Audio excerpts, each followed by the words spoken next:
இன்றைக்கு நம்ம இந்த சாபத்தை குறித்து பார்க்கலாம் என்று பார்த்தேன். அதாவது கிறிஸ்தவனை ஒருத்தர் சபிக்க முடியுமா?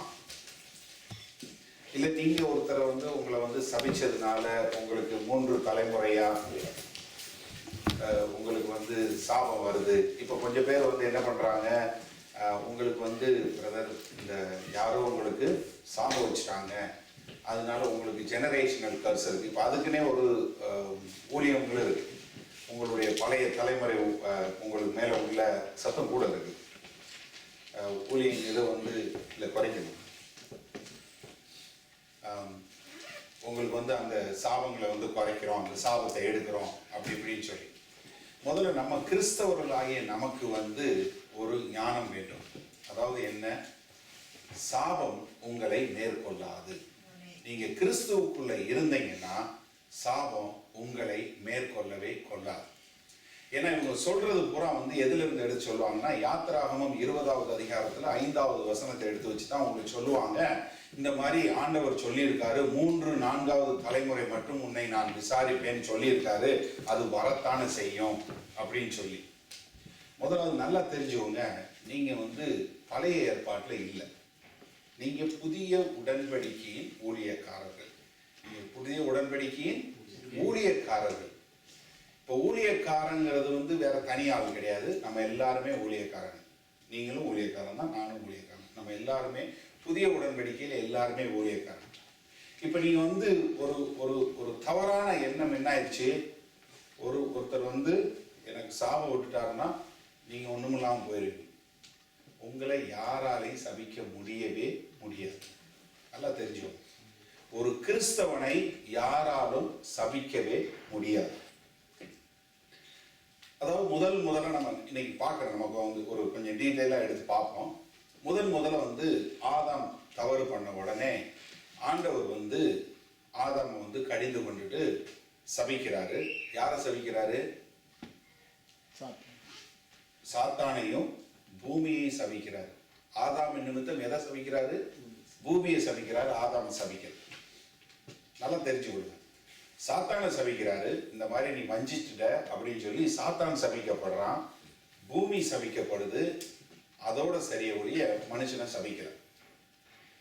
அடுத்து வரக்கூடிய காரியம் பார்த்தீங்கன்னா, நம்ம ஆதாமுக்கு அப்புறம் அடுத்து நோவாவை எடுத்து, அதுக்கப்புறம் நோவாவுக்கு அப்புறம் உலகம் மறுபடியும் உருவாக்கப்பட்டதுக்கு அப்புறம் ஆபிரகாமை தெரிந்தெடுக்கிறார். ஆபிரகாமை தெரிந்தெடுத்து ஆபிரகாம் மூலமாய் ஒரு தேசத்தை உருவாக்கி அதன் மூலமாய் தன்னுடைய ரட்சிப்பை இந்த பூமி கொண்டு வருவதற்கு கொண்டு வருகிறார். சரியா? ஆதியாகமம் 12வது அதிகாரம் எடுத்துக்கொள்ளுங்கள். ஆதியாகமம் 12வது அதிகாரம்.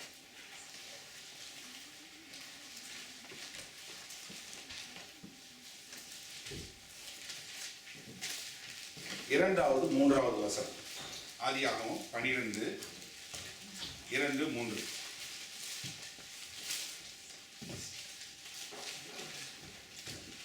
நான் உன்னை பெரிய ஜாதியாக்கி உன்னை ஆசீர்வதித்து உன் பேரை பெருமைப்படுத்துவேன், நீ ஆசீர்வாதமாய் இருப்பாய்.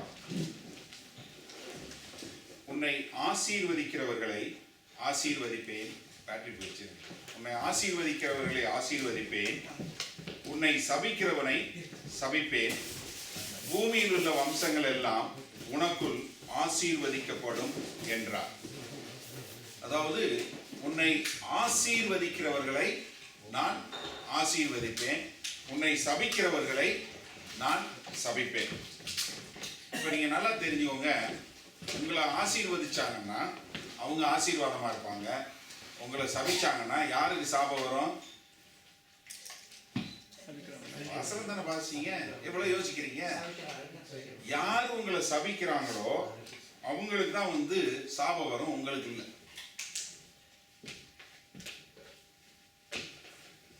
ஆபிரகாம ஆசீர்வதிக்கிறவங்கள ஆசீர்வதிப்பேன், ஆபிரகாம சபிக்கிறவங்கள சபிக்கிறேன்னு சொல்றாரு. கலாத்தியர் 3வது அதிகாரம் 29வது வசனத்துக்கு வாங்க. முதல்ல இதை தெரிஞ்சுக்கோங்க. கலாத்தியர் 3:29.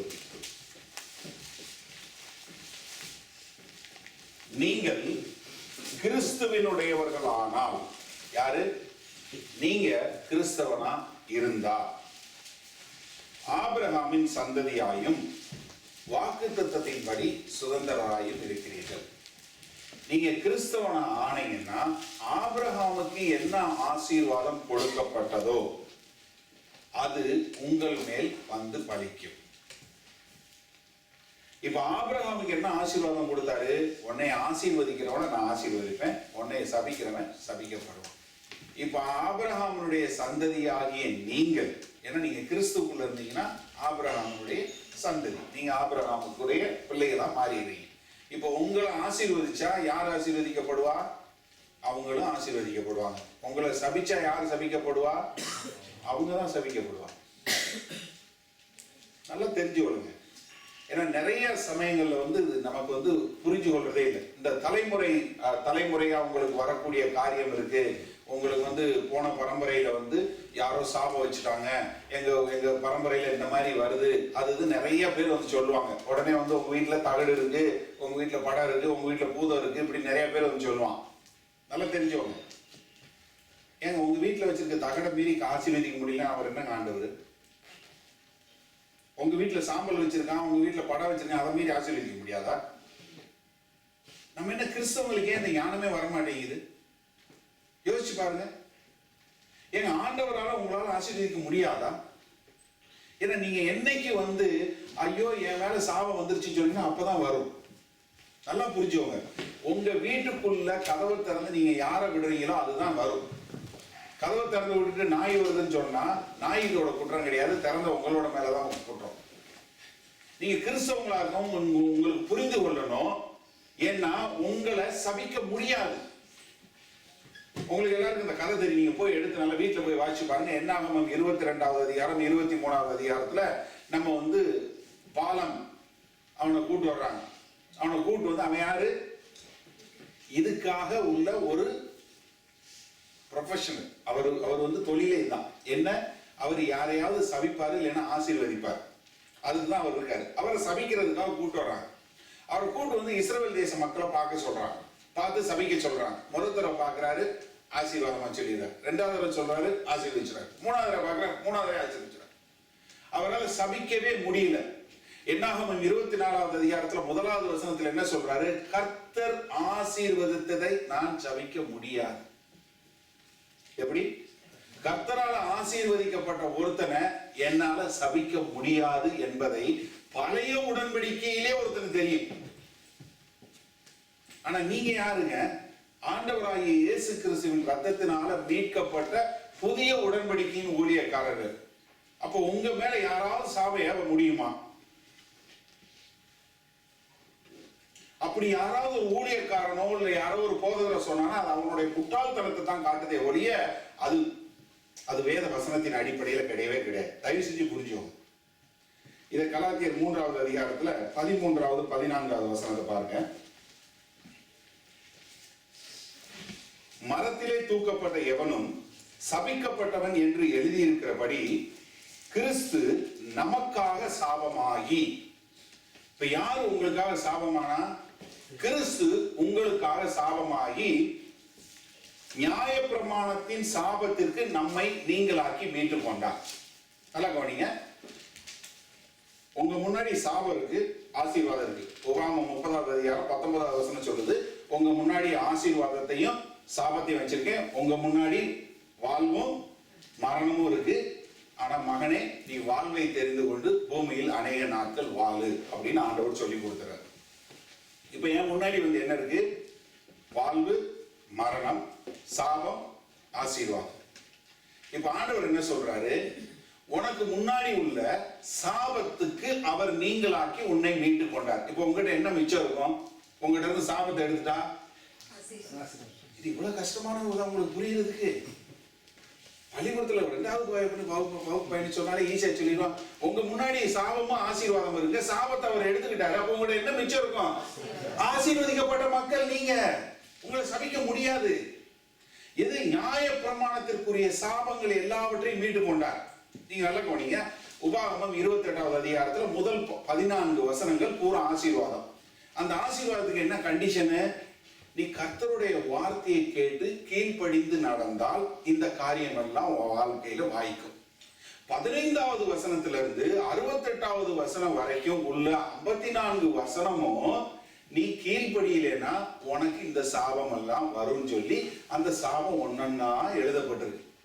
என்னென்ன சாபங்கிறத எல்லாம் தெளிவா 54 வசனத்துல சாபம் இருக்கு. மொத்தம் 12 வசனத்துல தான் ஆசீர்வாதம் இருக்கு. இப்ப நம்ம எல்லாம் ஆண்டவரோட வார்த்தை கீழ்ப்படிச்சா நடக்கிறோம்? கிடையாது. நம்ம கீழ்ப்படிதல்னால கிடையாது. இது ஆண்டவராகிய இயேசு கிறிஸ்துவினுடைய கீழ்ப்படிதல்னால நமக்கு வந்து ஆசீர்வாதம்.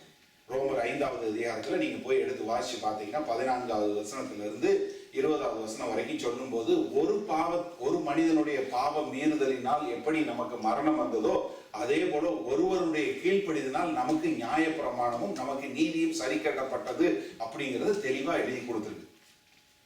அப்ப இந்த நியாய பிரமாணத்தினால வரக்கூடிய சாபத்திற்கு எல்லாம் என்னை அவர் சாபத்துக்கு நீங்களாக்கி மீட்டு கொண்டார். இப்ப என்ன அதுல இருந்து மீட்டு கொண்டார். நியாயப்பிரமாணத்தில் சாம்பல இருந்து நீக்கி கொண்டார். அடுத்த வசனம் பாருங்க, 14வது வசனம் பாருங்க, கலாத்தியர் 3:14. ஆபிரகாமுக்கு உண்டான ஆசீர்வாதம். யாருக்கு உண்டான ஆசீர்வாதம்? ஆபிரகாமுக்கு என்ன ஆசீர்வாதம் பார்த்தோம்? உன்னை ஆசீர்வதிக்கிறவனை ஆசீர்வதிப்பேன், சபிக்கிறவன் சபிக்கப்படும். ஆபிரகாமுக்கு உண்டான ஆசீர்வாதம் எல்லாம் கிறிஸ்து இயேசுவினாலே புறஜாதிகளுக்கு, அதாவது நமக்கு வரும்படியாகவும், ஆவியை குறித்து சொல்லப்பட்ட வாக்குத்தத்தத்தை நாம் விசுவாசத்திலே பெரும்படியாகவும் இப்படி ஆயிற்று. இப்ப கிறிஸ்துவனுடைய மரணம் என்ன ஆயிடுச்சு?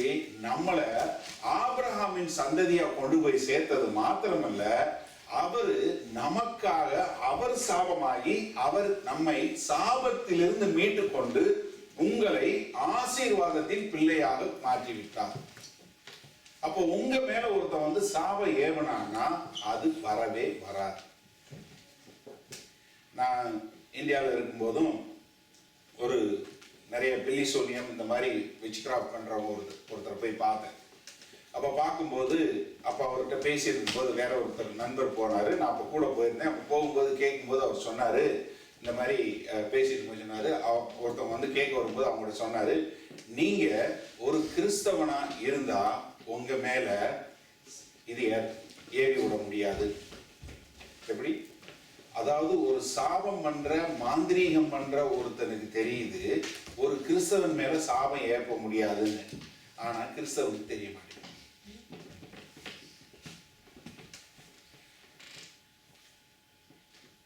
எல்லாரும் என்ன சொல்றாங்க? நான் என்னைய மீறி நீ போனேன்னா உனக்கு சாபம் வந்துடும், உன் வாழ்க்கை இதாயிரும், நீ கஷ்டப்பட்டுருவ. புண்ணாக்கு ஒண்ணும் கிடையாது. நல்லா தெரிஞ்சவங்க யாராவது உங்களுக்கு அப்படி சொன்னாங்கன்னா அது எந்த சபையா இருந்தாலும் சரி, எந்த ஊழியக்காரனா இருந்தாலும் அவருடைய அறிவினத்தை காட்டுகிறது. நல்லா தெரிஞ்சோம். ஏன்னா நமக்கு வந்து உங்களை ஆண்டவர் ஆசீர்வதிச்சதுக்கு அப்புறம் யாராவது உங்களை சாபம் விட முடியுமா? முடியவே முடியாது. என் அருமை சகோதரன் சகோதரி, இன்னைக்கு நீங்க இந்த சாபத்தினால உங்க வாழ்க்கையில இந்த கஷ்டம் வருது, அந்த கஷ்டம் வருது, இது யாரு செஞ்ச பாவம், முன்னோர் செஞ்ச பாவம், அது ஒண்ணுமே கிடையாது. தயவு செஞ்சு தெரிஞ்சுக்கோங்க. நீங்க ஆண்டவராகிய இயேசு கிறிஸ்துவின் இடத்துல வந்ததுக்கு அப்புறம் உங்க உடம்புல உள்ள ரத்தம் எல்லாம் எடுக்கப்பட்டது கிறிஸ்துவனுடைய ரத்தமா மாற்றப்பட்டு நீங்க தேவனுடைய பிள்ளையாய் மாற்றப்பட்டு விடுகிறீர்கள். தயவு செய்து உங்களை குற்றப்படுத்தாதீங்க. யாரும் குற்றப்படுத்துறதுக்கு விடாதீங்க. ஏன்னா ஆண்டவர் முதல் இல்ல, நீங்க புதிய உடன்படிக்கை பழைய உடன்படிக்கையிலே என்னாகமம் 6வது அதிகாரத்துல நீங்க திருப்புங்க ஒரு நிமிஷம். ஏன்னா அதாவது ஆண்டவருடைய இருதயத்தை அறிந்து கொண்ட மக்களாய் நம்ம வாழ வேண்டும். என்னாகமம் 6வது அதிகாரம்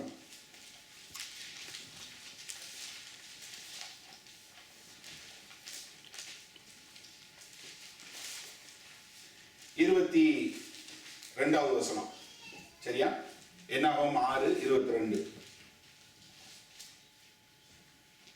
அதாவது 1வது வசனத்திலே 2வது வசனத்தை பாத்தீங்கன்னா ஆண்டவர் என்ன சொல்வாரு? மோசேயை பார்த்து, மோசேயே நீ இப்படிதான் வந்து மக்களை ஆசீர்வதிக்கணும்னு சொல்லி கொடுத்துட்டு இங்க சொல்லும்போது பாருங்க, பின்னும் கர்த்தர் மோசேயை நோக்கி நீ ஆரோனோடும், ஆரோன் யாருங்க? இல்ல, ஆரோன் வந்து ஆண்டவரோட ஊழிய அடிப்படையில யாரு? அவன் ஒரு ஆசாரியன், அவன் ஒரு போதகர். மக்களுக்காக ஆண்டவர்கிட்ட போகக்கூடிய ஒரு ஊழியம் பார்க்கக்கூடிய அவன் தான் ஊழியக்காரன். இன்றைக்கு நீங்க சொல்லணும்னா ஒரு பாஸ்டர் சொன்னீங்கன்னா ஆரோனு கொடுத்தது தான் அந்த பாஸ்டர் ஊழியங்கிற மாதிரி. அந்த ஆரோனை பார்த்து சொல்றாரு, நீ ஆரோனோடும் அவன் குமாரரோடும் சொல்ல வேண்டியது என்னவென்றால், நீ இஸ்ரவேல் புத்திரரை ஆசீர்வதிக்கும் போது என்னது கொடுத்தாரு? ஆசீர்வதிக்கிறதுக்கு தான் ஊழியம் கொடுத்தாரு. சபிக்கிறதுக்கு ஊழியம் கொடுக்கல யாரும். நீ இஸ்ரவேல் புத்திரர்களை பார்த்து ஆசீர்வதிக்கும் போது நீங்கள் சொல்ல வேண்டிய என்னவென்றால், நீங்கள் இஸ்ரவேல் புத்திரர் அவர்களை பார்த்து சொல்ல வேண்டியதாவது, கர்த்தர் உன்னை ஆசீர்வதித்து உன்னை காக்க கடவர். கர்த்தர் தம்முடைய முகத்தை உன்மேல் பிரகாசிக்க பண்ணி உன்மேல் கிருபையாய் இருக்க கடவர். கர்த்தர் தம்முடைய முகத்தை உன்மேல் பிரசன்னமாக்கி உமக்கு சமாதானம் கட்டளையிட கடவர் என்பதே. இவ்விதமாய் என்னென்னத்தை சொல்லணும்னு சொல்லி கொடுத்து, இவ்விதமாய் அவர்கள் என் நாமத்தை இஸ்ரவேல் புத்திரர் மேல் கூற கடவர்கள், அப்பொழுது நான் அவர்களை ஆசீர்வதிப்பேன் என்று சொல்லுகிறார். என்ன சொல்லி கொடுக்கிறார் பாருங்க, நல்லா கவனிங்க. நீ ஆசீர்வதின்னு சொல்லல, என்ன அவருடைய பிரசன்னம் உன் மேல இருக்கட்டும், அவர் உன்னை அவர் காப்பாரு, அவர் உன்னை வழி நடத்துவாரு, அவரோட நீ சமாதானமா இருப்ப, நீ அவரோட சேர்ந்து ஆசீர்வாதமா இருப்ப, அவருடைய ஆசீர்வாதம் உன் மேல் கடந்து வரும் சொல்லி நீ இஸ்ரவேல் புத்திரர்களை பார்த்து நீ ஆசீர்வாத வார்த்தையை நீ சொல்லு, அப்பொழுது அந்த வார்த்தைகளை நான் அவர்கள் மேல் பலிக்க செய்வேன். எங்கேயாவது ஆண்டவர் நீ போய் சபிச்சுக்கோன்னு சொல்லி அனுப்பிச்சாரா யாரையாவது? சபிக்க போனவனையே ஆசீர்வாதமா மாற்றி அனுப்பிச்சார். இப்போ பழைய உடன்படிக்கையில உள்ள ஒரு ஆரோனுக்கே என்ன சொல்லி கொடுக்கிறாரு?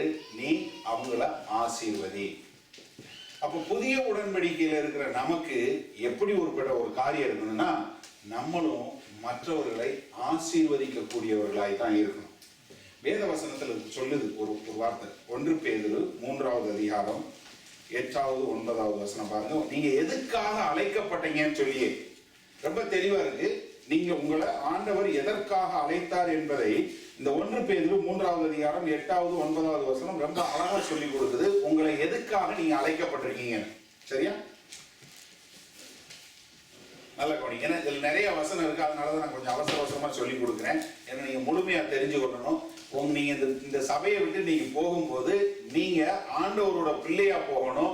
யாரும் என்னை சபிக்க முடியாது, நான் ஆண்டவரால் ஆசீர்வதிக்கப்பட்டேன், என்னை எவனாலே ஒருத்தரும் ஒண்ணு செய்ய முடியாது, நீங்க தைரியமா போகக்கூடிய அளவுக்கு நீங்க ஆண்டவருடைய பிள்ளைகளா சுதந்திரமா வாழணும். அதுதான் இன்றைக்கு நடக்கணும், சரியா? என்ன நம்பிக்கையில பாஸ்டர் நீங்க சொல்றீங்க, ஆனா அவங்க சபிச்சா நடந்துரும்ல, அது என்ன இருக்கு? இருக்கவே கூடாது. என்னை யாராலையும் சபிக்க முடியாது, நான் ஆண்டவரோட பிள்ளைன்னு நிக்கணும். எங்க ஆண்டவர் காக்கும் போது யாராவது உங்களை தொட முடியுமா? ரொம்ப சிம்பிளா, நீங்க ரொம்ப எல்லாம், அதாவது நம்மளை கஷ்டப்படுத்துறது தியாலஜியன்ஸ் தான். இந்த ரொம்ப பைபிள் படிச்சவங்க தான் நம்மளை குற்றப்படுத்துறது. ஆண்டவரோட வார்த்தை ரொம்ப ஈஸிங்க, ரொம்ப ரொம்ப ரொம்ப சிம்பிள். நீங்க நல்லா யோசிச்சு பாருங்க. இப்ப எனக்கு 2 பையன் இருக்கான். என் பையன் சின்ன பையனா இருக்கான், இல்ல பெரிய பையனா இருக்கான். சின்ன பையனா இருக்கான். அவனுக்கு யாராவது ஒரு தொந்தரவு பண்ணான், அவன் பெரிய பயில்வானாவே இருக்கட்டும், சரியா? நல்லா நம்ம கலிஸ்ட் மாதிரி நல்லா மசில் வச்சு பயங்கர பயில்வான் மாதிரி இருக்கட்டும், அவன் என்னை அடிச்சு ஒண்ணும் இல்லாம பண்ணிடுவான்னாலுமே அட்லீஸ்ட் நான் ஒரு நாள் அடைய மாட்டேனா? என் பிள்ளையை தொந்தரவு பண்ணிட்டான்னு நீங்க யோசிச்சு பாருங்க. ஆண்டவர் எங்க அப்பா, எங்க அப்பா மீறி என்னை எவனாவது செஞ்சிட முடியுமா? எங்க நமக்கு அந்த ஞானம் வர மாட்டேங்குது? நம்ம அப்பாவை மீறி யாராவது ஏதாவது செஞ்சிட முடியுமா? உங்க அப்பாவுக்கு இருக்க அதிகாரம் எவ்வளவு, உங்க அப்பாவுக்கு இருக்கிற வல்லமை எவ்வளவு, உங்க அப்பாவோட கூடாத காரியம் ஏதாவது உண்டா? ஏன் நம்ம ஏன் அந்த யோசிக்க மாட்டேங்கிறோம்? ஏதோ எங்களுக்கு சாபம் விட்டுட்டாங்க பாஸ்டர், ப்ரே பண்ணுங்க, அந்த சாபத்தை எடுக்கணுமா, எங்க வீட்டுக்குள்ள என்னமோ இருக்கான். ஒன்றும் கிடையாதுங்க, தயவு செஞ்சு புரிஞ்சுக்கோங்க. இந்த தகடு எடுக்கிறேன் இது எடுக்கிறேன்னா நமக்கு இல்லவே இல்லை, நம்ம கிறிஸ்தவங்களுக்கு கிடையாது. நீங்க சொல்லுங்க, வேணா தகடை வச்சு கூட ஒன்றும் ஆகாதுன்னு சொல்லுங்க. குடு தகடு வச்சேன்னா நான் விண்டோ போட்டுக்கிறேன்னு சொல்லுங்க. வேணா தகடு எடுக்கிறது நமக்கு, சாம்பல் எடுக்கிறேன் இது எடுக்கிறேன். உங்க இதுல யாரோ முடிய பண்ணி சுருட்டி உங்க வீட்டுக்குள்ள வச்சுட்டாங்க. நேற்று ஒரு சகோதரர் எனக்கு ஃபோன் பண்ணி சொல்றாரு, முடிய சுருட்டி எங்க இதுல வீட்டுக்குள்ள கார்டன்ல ஒளிச்சு வச்சுட்டாங்களாம் பாஸ்டர், அதனாலதான் இருக்கு, அதை எடுக்கணும். நான் சொன்னேன், அறிவு இருக்கா உனக்கு, நீ போய் பைபிளை வாசி. கிறிஸ்தவன் யோசிச்சு பாருங்க, உங்க வீட்டு தோட்டத்துல ஒண்ணு வச்சா உங்களுக்கு ஒண்ணுலாம் போயிடும், அது என்னங்க இருக்கு கதை இருக்கு? யோசிச்சு பாருங்க. நம்ம எங்க வார்த்தை வாசிக்கிறோம்? நம்மளால் சபிக்க முடியவே முடியாது, முடியவே முடியாது. நீங்க ஆண்டவரோட பிள்ளையா இருந்தீங்கன்னா உங்களை ஒரு காலம் ஒரு ஆளும் சபிக்க முடியவே முடியாது. அது சபிச்சா அது அவனை தான் போய் தாக்கும், உங்களை ஒண்ணுமே செய்யாது.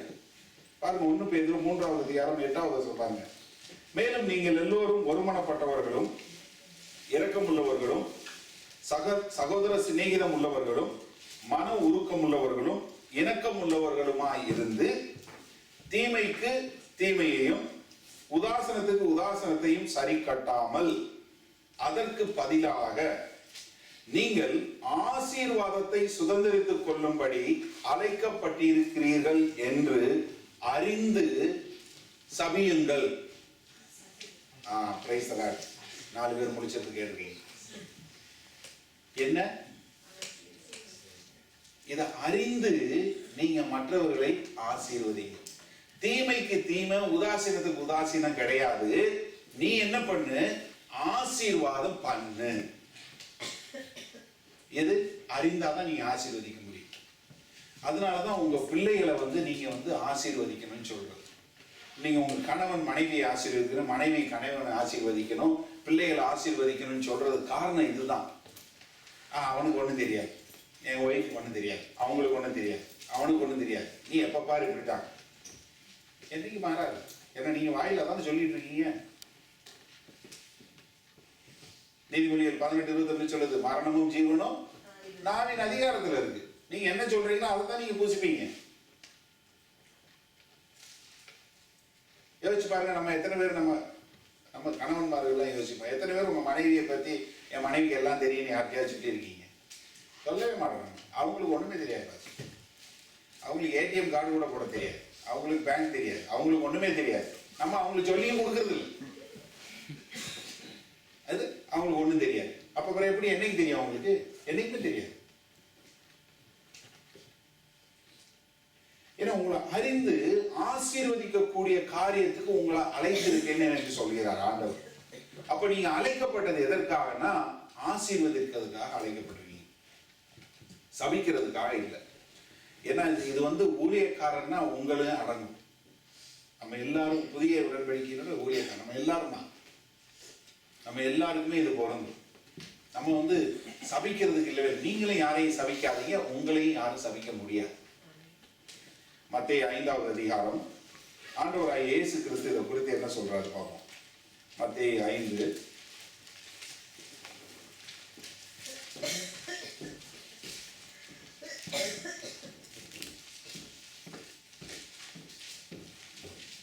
43வது வசனம்.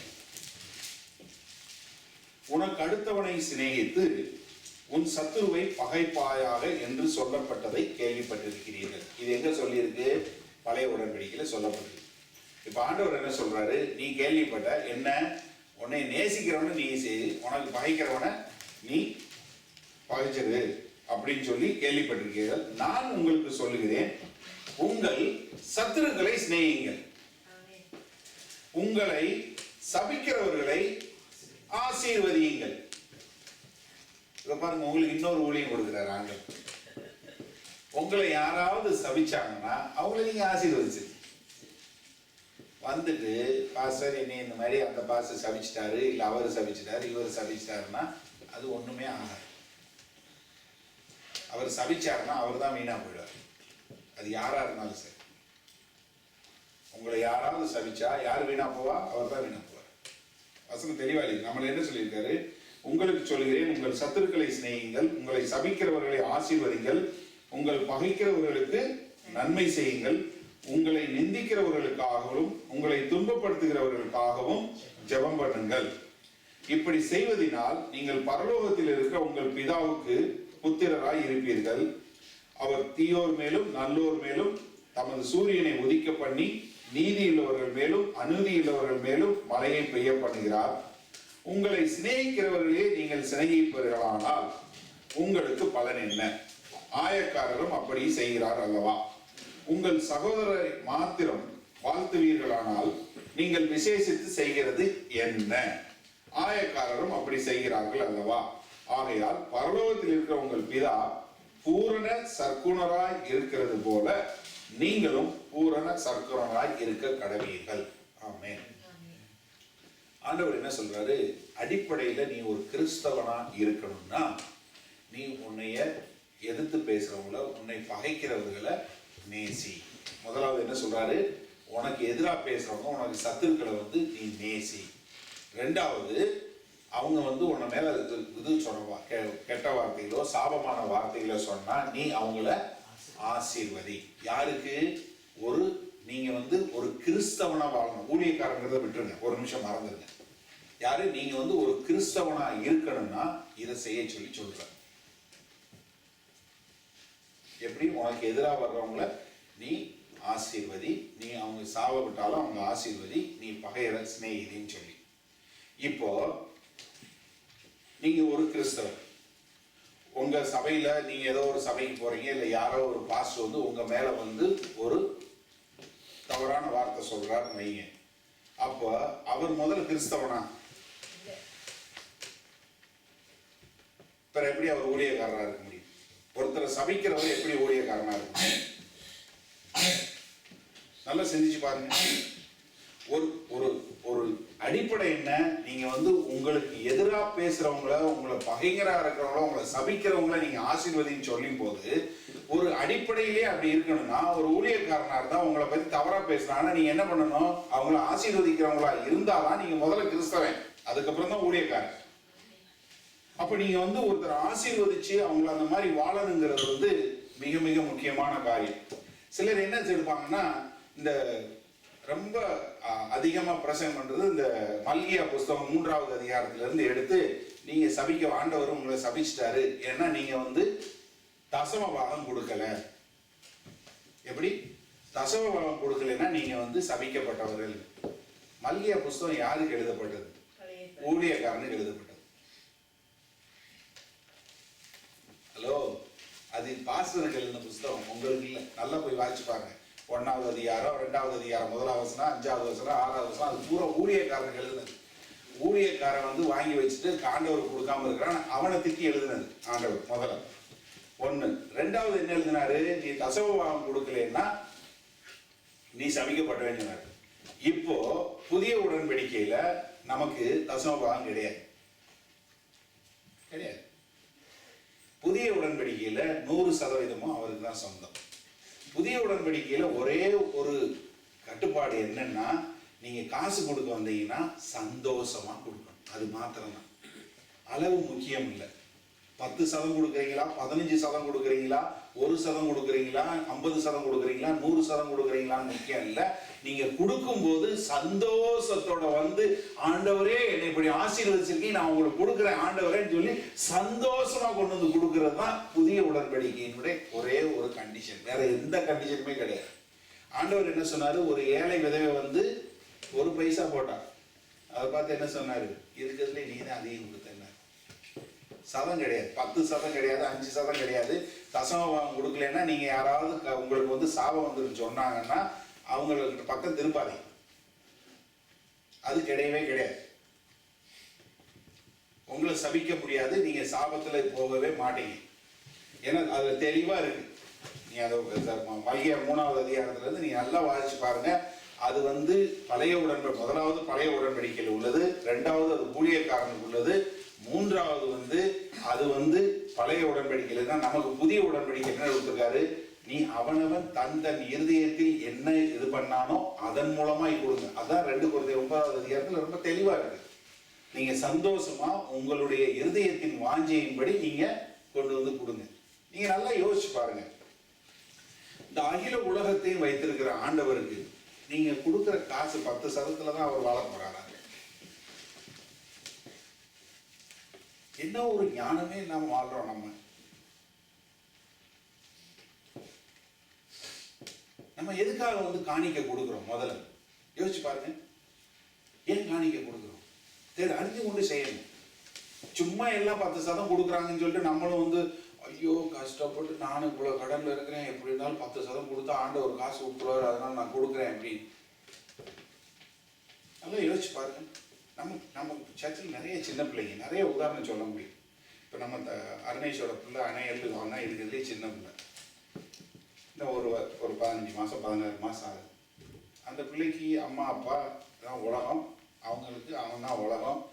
அவங்க வந்து எல்லாம் பார்த்து அவன் என்ன செய்யறான், பசிச்சா அழுகிறான், தூக்கம் வந்தா அழுகிறான், வயிற்று வலிச்சா அழுகிறான், எது வந்தாலும் அழுகிறான். அவனுக்கு எதையாவது செஞ்சு அவனுக்கு சாப்பாட்டை கொடுத்து அவனுக்கு சாப்பிட்றான், கக்கா போகிறான், கழுவி குளிப்பாட்டி இதை பண்ணி ரெடி பண்ணி எல்லாம் வச்சுக்கிட்டே இருக்கிறாங்க. தினசரி இதே செஞ்சுக்கிட்டே இருக்கிறாங்க.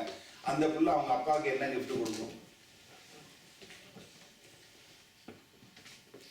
யோசிச்சு பாருங்க. அந்த பிள்ளை ஏதாவது கிஃப்ட் வாங்கி கொடுக்க முடியுமா?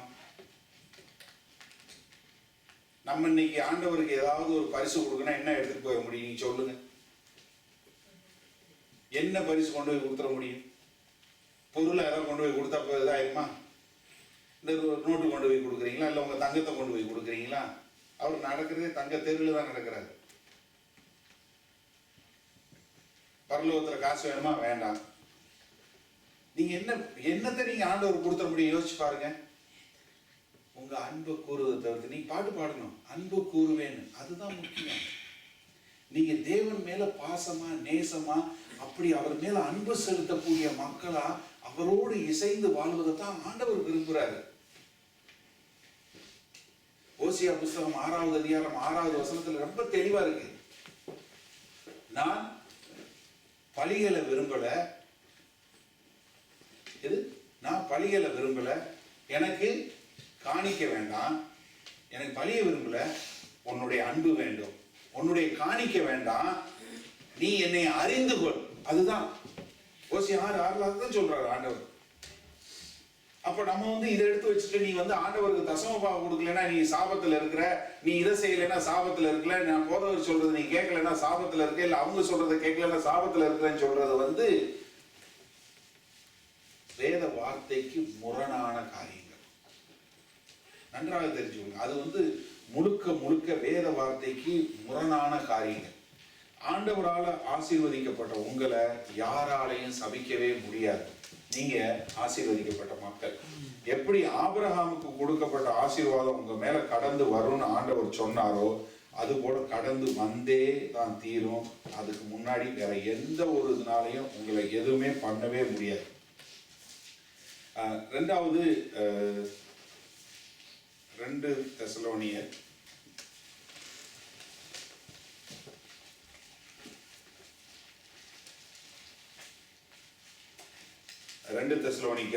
3வது அதிகாரம்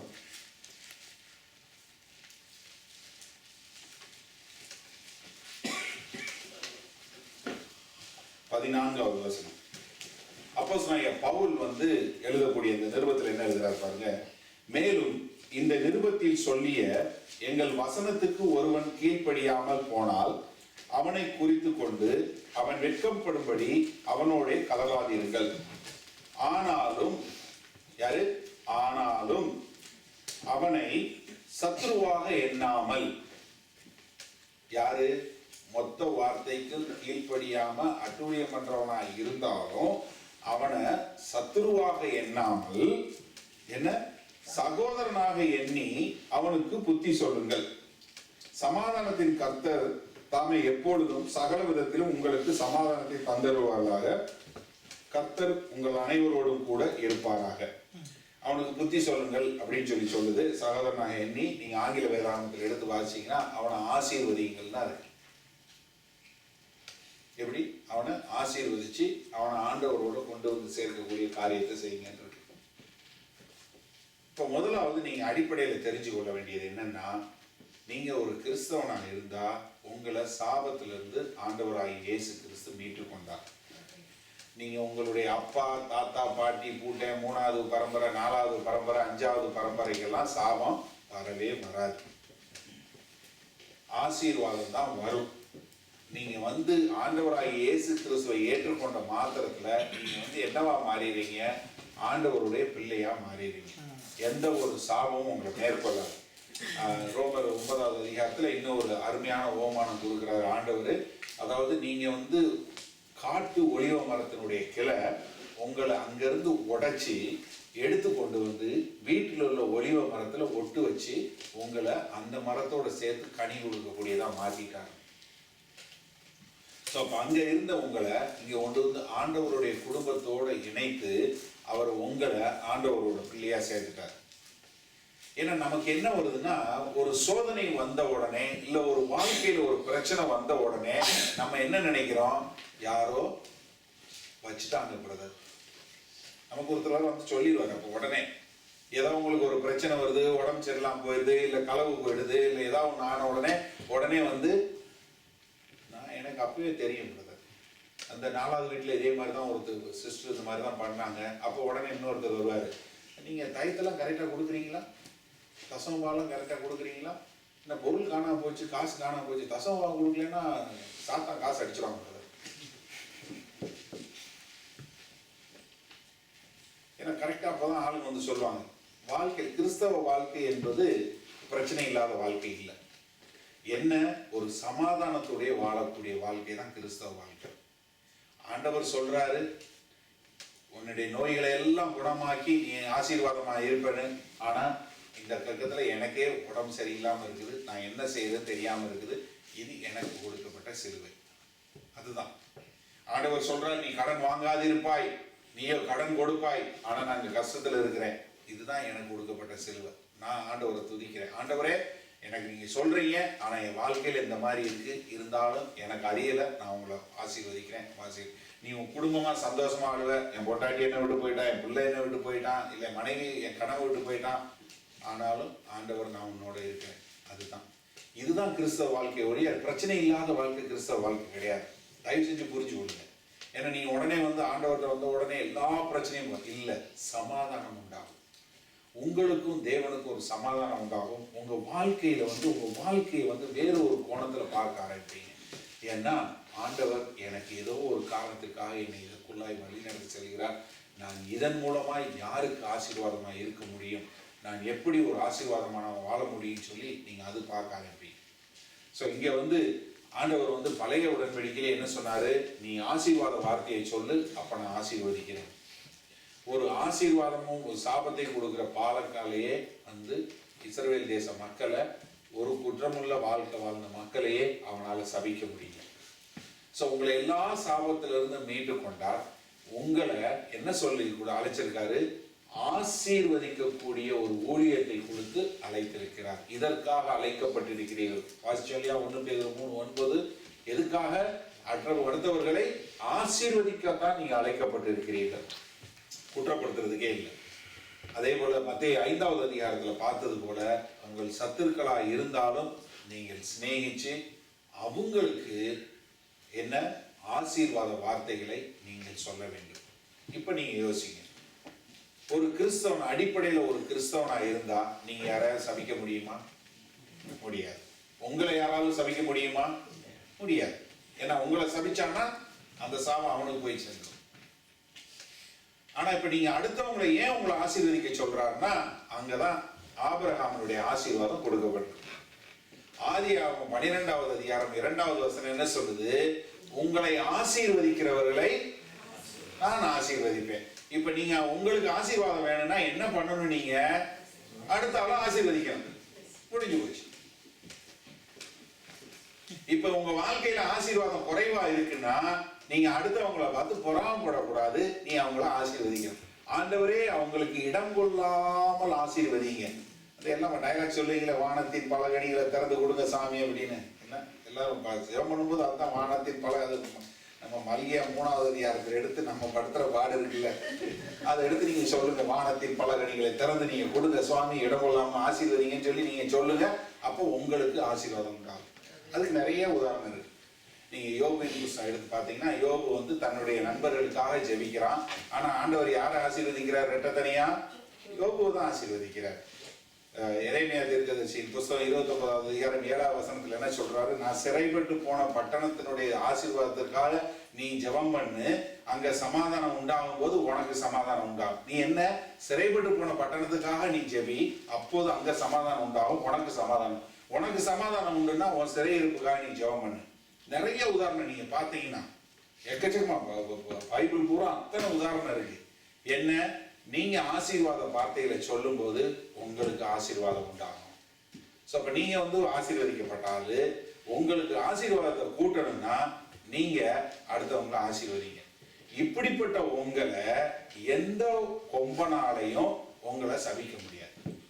நல்லா தெரிஞ்சவங்க, எவ்வளவு பெரிய வல்லமை வாய்ந்த ஊழியக்காரரா இருந்தாலும் சரி, எவ்வளவு அபிஷேகம் பெற்ற ஊழியக்காரரா இருந்தாலும் சரி, எவ்வளவு பெரிய சபை வச்சிருந்தாலும் சரி, எத்தனை 1000 பேர் வந்தாலும் சரி, எத்தனை லட்சம் வந்தாலும் சரி, அவரால் ஒன்னும் பண்ண முடியாது.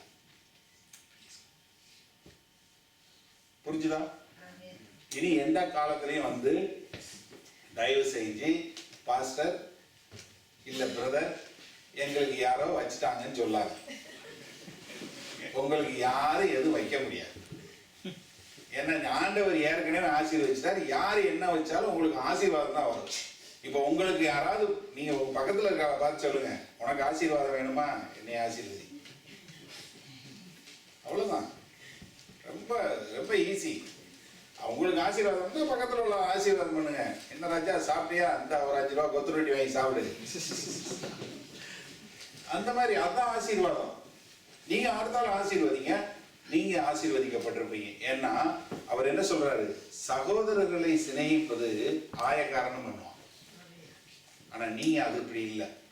உங்க சத்துருக்களை நீங்கள் ஆசீர்வதிங்க. இப்ப யாரு உங்களுக்கு யாரெல்லாம் சத்துருவோ அவங்களுக்கு இந்த சபை முடிஞ்சதும் நீங்க போய் அவங்கள ஆசீர்வதிங்க. நீங்க போன் பண்ணி, நீங்க ரொம்ப அருமையா வருவீங்க. இதே உங்களை ஒரு பாஸ்டரே சபிச்சிருந்தாலும் அவருக்கும் போன் பண்ணி, பாஸ்டர் நீங்க ரொம்ப ஆசீர்வாதமா இருப்பீங்கன்னு சொல்லுங்க. அவரு மண்டை குடையுது. ஏன்னா எனக்கு ஆசீர்வாதம் வரப்போகுது, அதனால நான் உங்களை ஆசீர்வதிக்கிறேன் அப்படின்னு. அவர் உங்களை சபிச்சார், திரும்ப பதிலுக்கு அவர் உங்களை சபிச்சாருன்னா அவருக்கு என்ன வரும்னு உங்களுக்கு தெரியும். அவருக்கு தெரியுதா தெரியல, உங்களுக்கு தெரியும். நம்ம எது கவலை பண்ணோம்? ஏன்னா வார்த்தை தான் சொல்லுது.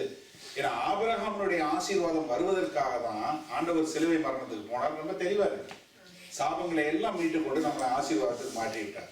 சோ தேவனால் ஆசீர்வதிக்கப்பட்ட மக்களாகிய உங்களை ஒருவராலும் சாபிக்க முடியாது. சாபம் உங்களை மேற்கொள்ளாது. நீங்கள் ஆசீர்வதிக்கப்பட்ட மக்கள். என்னாகமம் 6வது அதிகாரத்தில் சொன்னது போல கர்த்தர் உங்களை காக்க கடவர். கர்த்தர் உங்களுடைய அவருடைய முகத்தை உங்கள் மேல் பிரகாசிக்க கடவர். நீங்கள் ஒரு ஆசீர்வாதமாய் இருப்பீர்கள். நீங்கள் கடந்து செல்லக்கூடிய பாதைகள் ஆசீர்வாதமாய் இருக்கும். உங்கள் குடும்பம் ஆசீர்வாதமாய் இருக்கும். கர்த்தர் உங்கள் இருக்கையும் போக்கிலும் வரத்திலும் இருந்து உங்களை ஆசீர்வதிக்கட்டும். உங்கள் வீடுகள் ஆசீர்வதிக்கப்பட்டதாக இருக்கட்டும். உங்களுடைய குடும்பம் ஆசீர்வதிக்கப்பட்டிருக்கட்டும். உங்கள் பிள்ளைகள் ஆசீர்வதிக்கப்பட்டிருக்கட்டும். உங்களுடைய வாகனங்கள், உங்களுடைய பொருள்கள், நீங்கள் எல்லா காரியம், நீங்கள் கையிட்டு செய்யும் எல்லா வேலைகளும் இயேசு கிறிஸ்து நாமத்தினாலே ஆசீர்வாதமாய் இருக்கட்டும் என்று உங்களை கர்த்தராய் ஆண்டவராய் இயேசு கிறிஸ்து நாமத்தினால் ஆசீர்வதிக்கிறேன். நீங்கள் ஆசீர்வாதமாகவே வாழுவீர்கள். ஆமென். ஹalleluya. ஹalleluya. ஜெபம் செய்வோம்.